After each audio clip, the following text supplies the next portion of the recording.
Hi guys, welcome back to my crazy little life. I've just come in and sat by the heater because I'm actually freezing. I haven't done any vlogging for ages because, well, I haven't really been doing much. I did say that I was just going to vlog my outings with Len so that I can look back on them. But I've kind of missed it, and I've missed not being out doing quite so much the last couple of months. But we have been out. We've been out and done a little bit of arena eventing clinics with Lenny.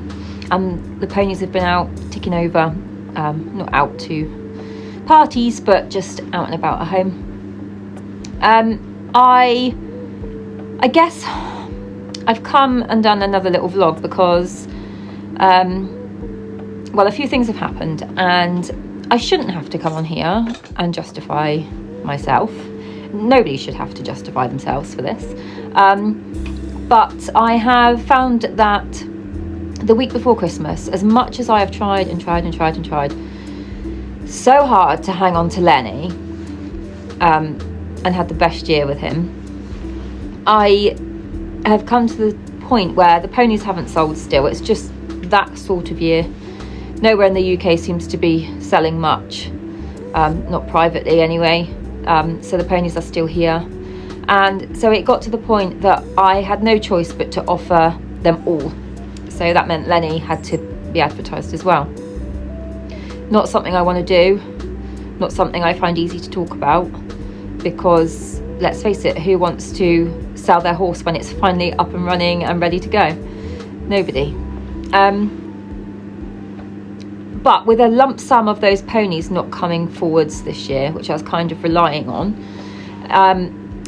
I have got things that I need to pay for, and really soon,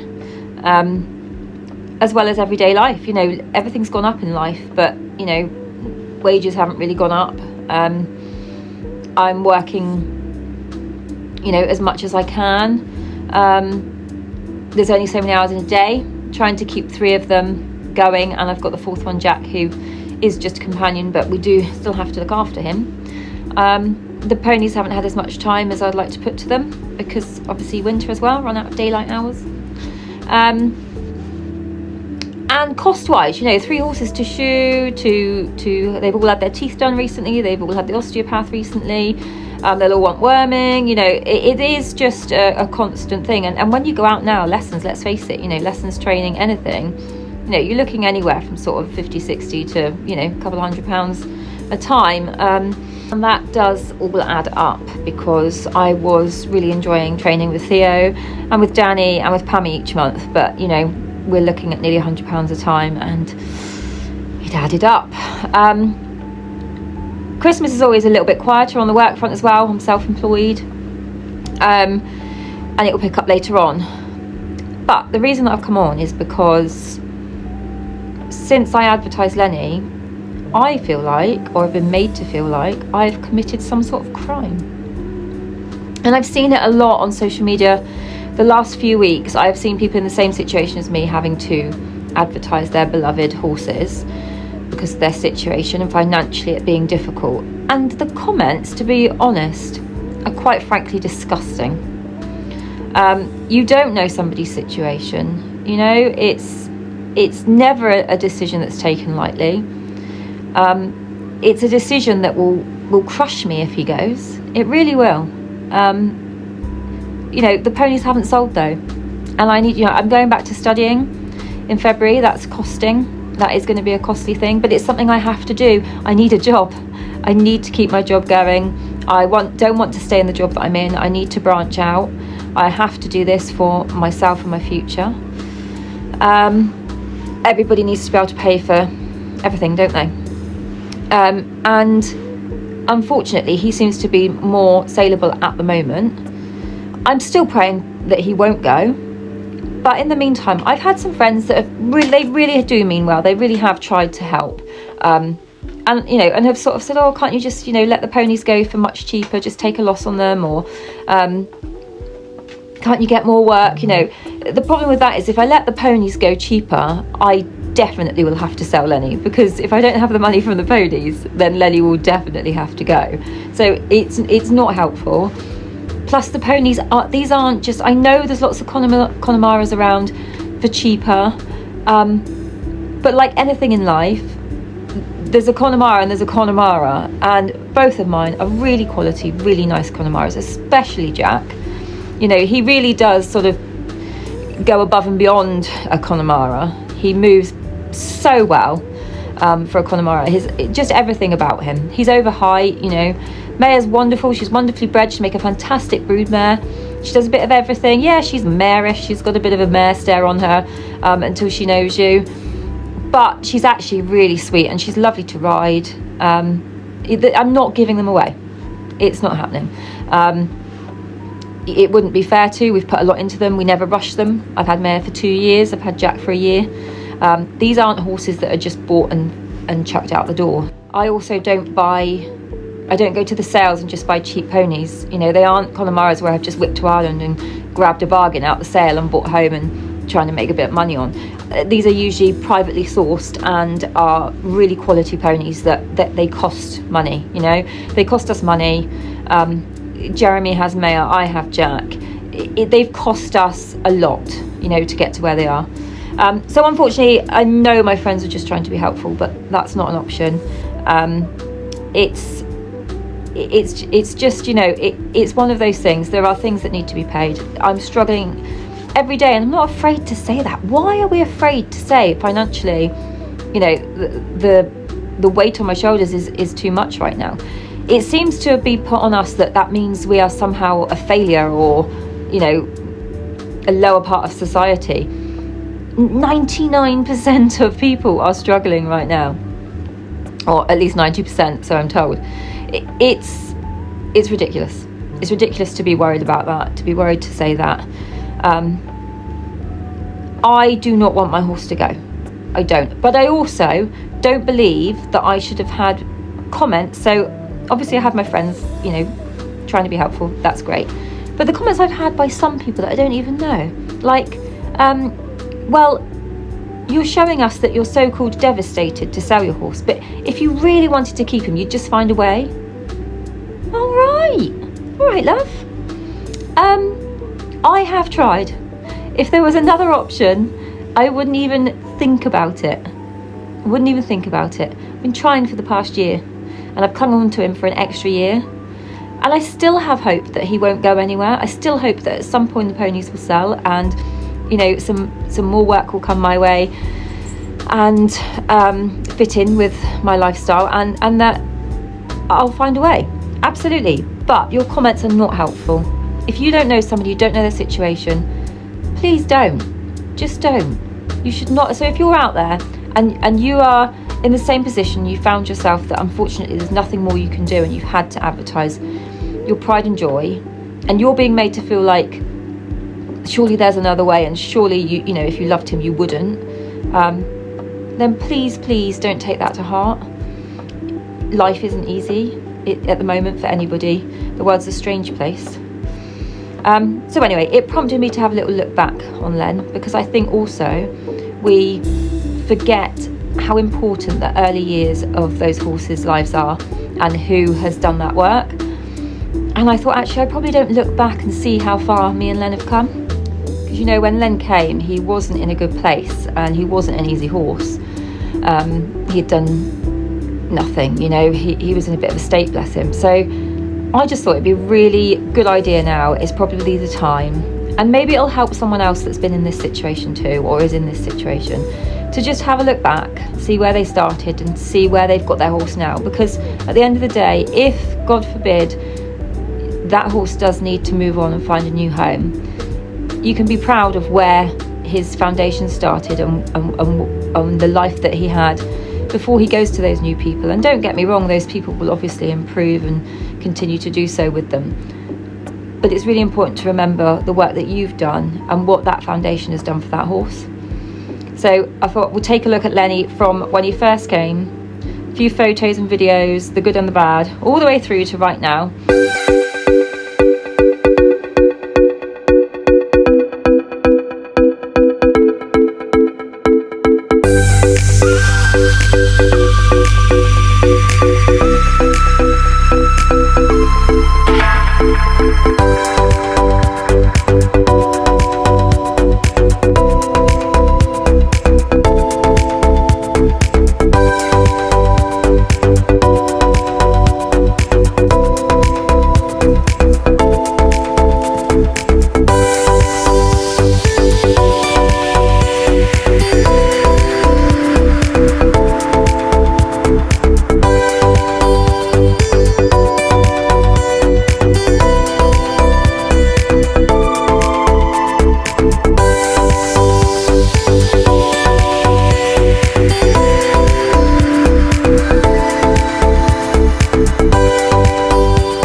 Well, there we go, and wow, what a little whippersnapper he was at the beginning. He was so small that I really forgot how immature he was and how slight he was. I suppose he must have been about 16 hands when he came. He's a good 16'2", probably now, and definitely filled out. But wow, that was really fun to look back on. So when he arrived, he was in not a good state, bless him. He didn't look great. He had no muscle, nothing on him at all. He wasn't quite what we had agreed to buy. We do buy unseen every now and then over the years, and he was an unseen project from somebody that we have bought nice horses from before. So, but he just wasn't quite what we were expecting. And bless him, he had obviously had a very poorly fitting saddle and was very sore all through his back and his body, and he was quite girthy, and he would sort of swing around and give you a little nibble when you did his girth up, and he was quite cold backed and things like that. All the things that you think, oh my god, is it ulcery, is there a problem, is it worse, has he got a spine issue? He was like rigid to sit on, and he was so tight and tense through his neck. The minute you put a bit in his mouth, put his nose to his chest, and it became very clear very quickly that he had been clearly tied in, and certainly ridden in draw reins. But me being me and panicking like I do, I had the vet out and x-rayed his back and his neck, convinced that he had a problem. He hasn't got a problem. He has a very clean spine and neck, so that was a relief. He had a good checkup.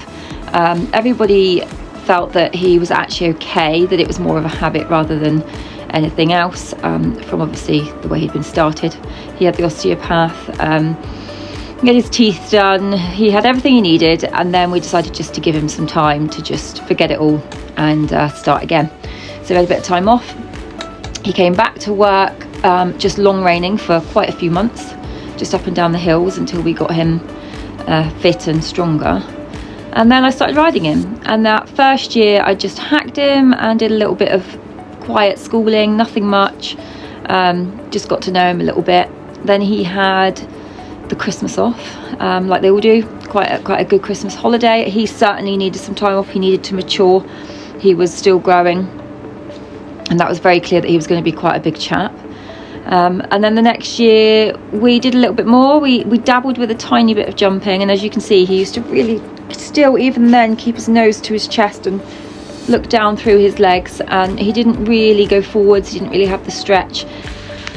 And then he had a little bit of time off over Christmas again, and then in the end of January we brought him back into work, and just instead of going straight back into the school, I just got him out hacking, got him out jumping, just having fun with him really.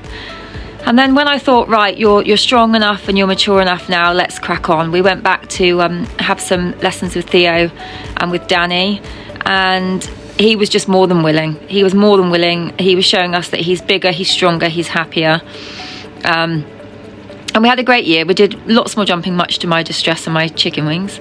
And it's taken me a long time to get brave enough to really allow him to go and progress. But bless him, he's looked after me all year. I mean, I did the Cotswold Cup, well, I trotted around the Cotswold Cup, didn't I?